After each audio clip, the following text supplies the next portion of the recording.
she's so fine. Helluva, blows my mind. Helluva, lights my day.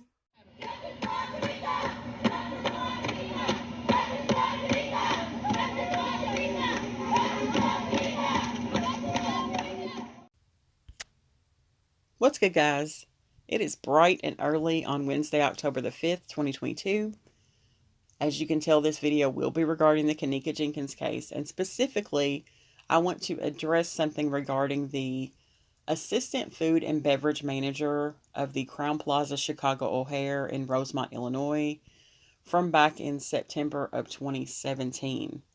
Now, I was asked a couple of times under one of my videos this same question, and I got an email today. And so I don't know if it's the same person, and maybe I just didn't answer their question the way that I should have, or specific enough, or what have you. But it could be somebody totally different. I don't know. But regardless, maybe someone else has that same question or that same thought. So I thought I would just go ahead and do a video on it.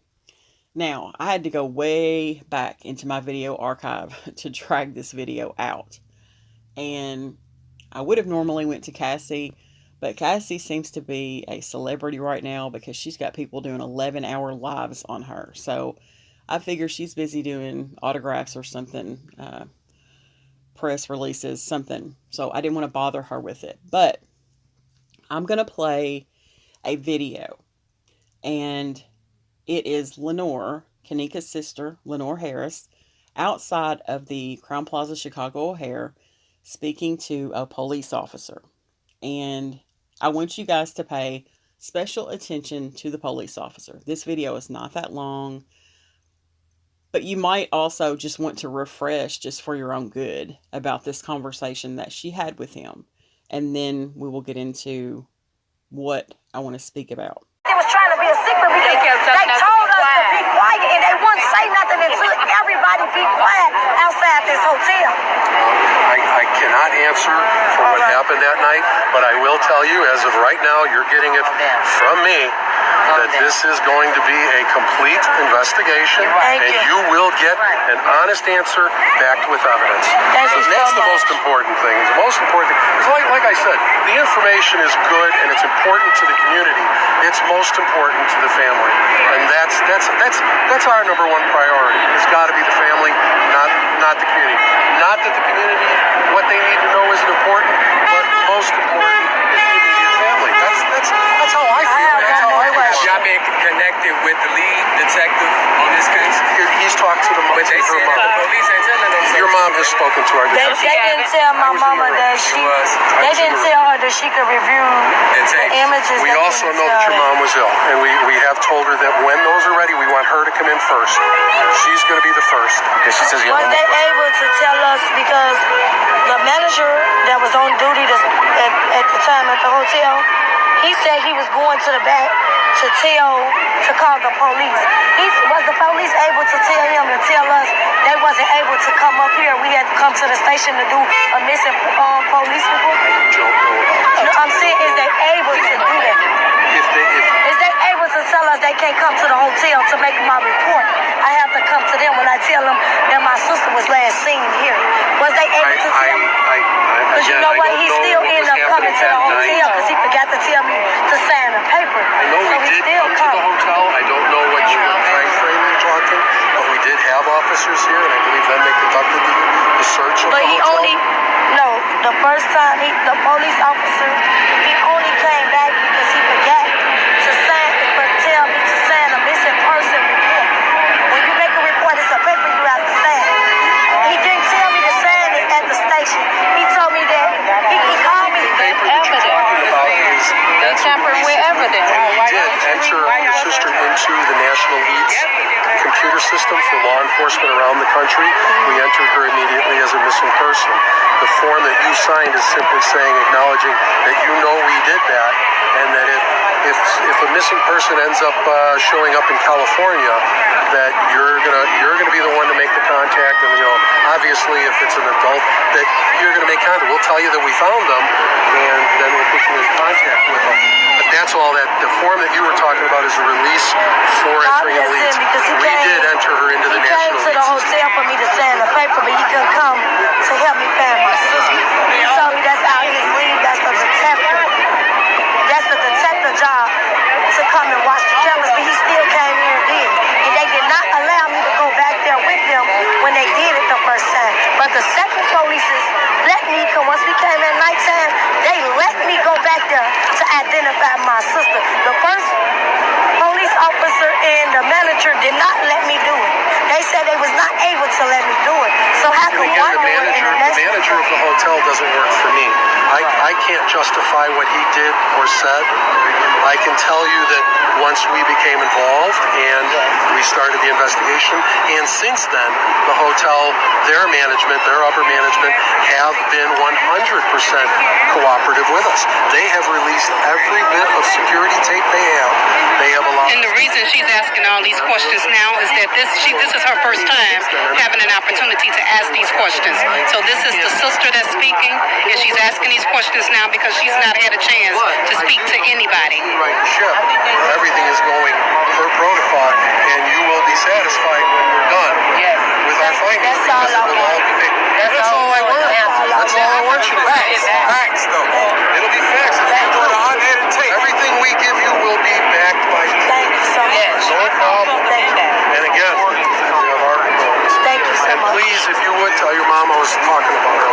I was asking for her. All right. I know she's been sick and it's gotten terrible. Please extend to her my best wishes. Thank you so much. Officer Mackey, look, that's love, Thank bro. you so We much. gotta say it. Come on, baby. We out.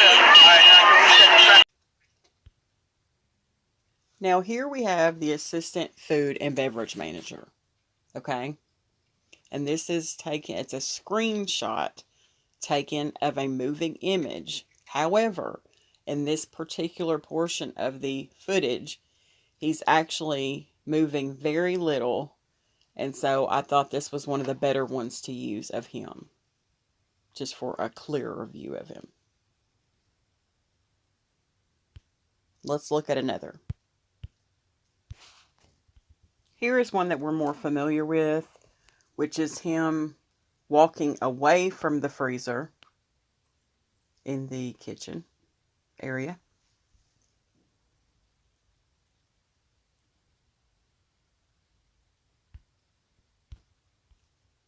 Here's another one of him from the security footage from the hotel.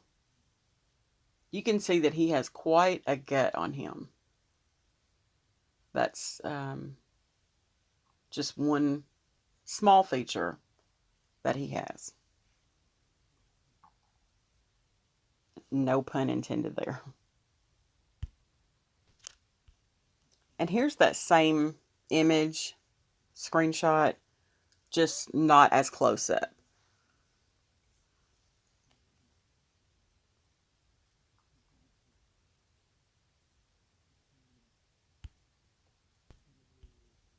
And although not nearly as clear, he also appears in a stock image of the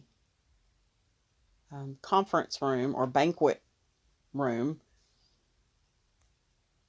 And I just happened to find him in the back of that photo on Google. Not on the website, none of that. It's just a stock photo that someone took of banquet room and banquet room employees working. And there he is back there. All right. The police officer who was talking to Lenore is this man here, Mackey. And the reason I am showing these two men is because, like I said, I've been asked more than once to look at them as the same person, but they're just not. I wish it were true. It's just not. They are two entirely different people.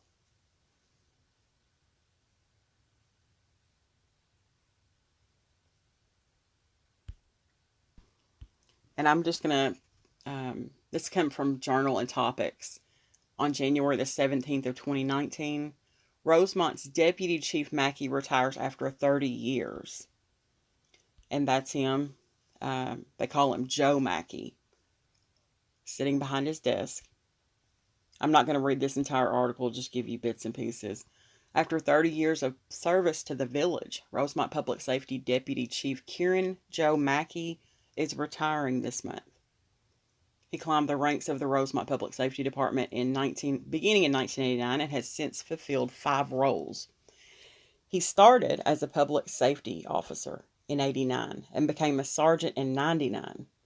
He moved on to become a lieutenant in 2000 and a commander in 2008.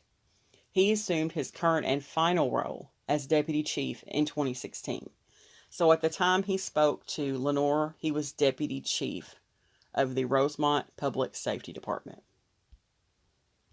He was born in Chatham, Ontario, Canada, to Irish immigrants. They moved to Chicago, and that was when he was 2, I believe it said. And, a couple of years after he was born. And they went to Schiller Park when he was in 2nd grade. His parents, being immigrants, helped shape his priorities and taught him the drive to be successful and self-sufficient. Knew he wanted to pursue a career in public safety and protection when he was growing up. All right.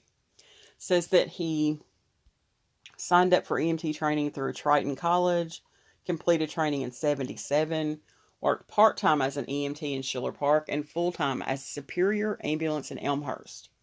Completed paramedic school in 1978, and in the 1980s he served as Assistant Director of EMS at the Schiller Park Fire Department and as an auxiliary officer for Rosemont. Goes on to talk about his personal life. Devoted countless hours to the department. Well, I want to say this about Deputy Chief Mackey. What they did there is a classic law enforcement move. Now, what they did was they sent him outside to move around, if you will, the protesters. He's got the gift of gab. It's very apparent that he has the gift of gab. And he appears very helpful and concerned about the problems. And we're going to guarantee this. And I give you my word. And he's that kind of guy. Okay. That's why he went out there to speak to the protesters. Because we've seen the way the other Rosemont public safety officers behave. If you haven't seen how they behave, leave me a comment and I'll attach a video so that you can see how they behave. They don't behave like him, okay? But while he appears nice on the surface, I call that a nice nasty. Or a nasty nice.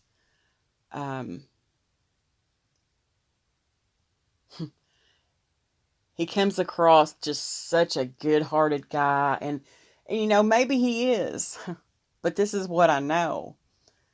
They do this. This is a regular ploy of police departments across the nation to send out Mr. Officer Friendly to try to deal with people when they're usually doing something pretty dirty behind the scenes. I'm just saying. So I wanted to do this video to, number one, clear up that Officer Kieran Joe Mackey, Deputy Chief Kieran Joe Mackey, is not one and the same person as the Assistant Food and Beverage Manager. They're just not the same people. And then I wanted to clear up why they sent him out into the crowd of protesters. Why him? Why did he go? And I'm going to leave that whole subject there for another day. But I will be going live tomorrow. And it will be after 8 p.m. Central Time. Or actually, today. It's so early in the morning, guys. today. I will be going live after 8 p.m. So I'm going to end the video on that note, but thanks for watching, and everybody have a great day.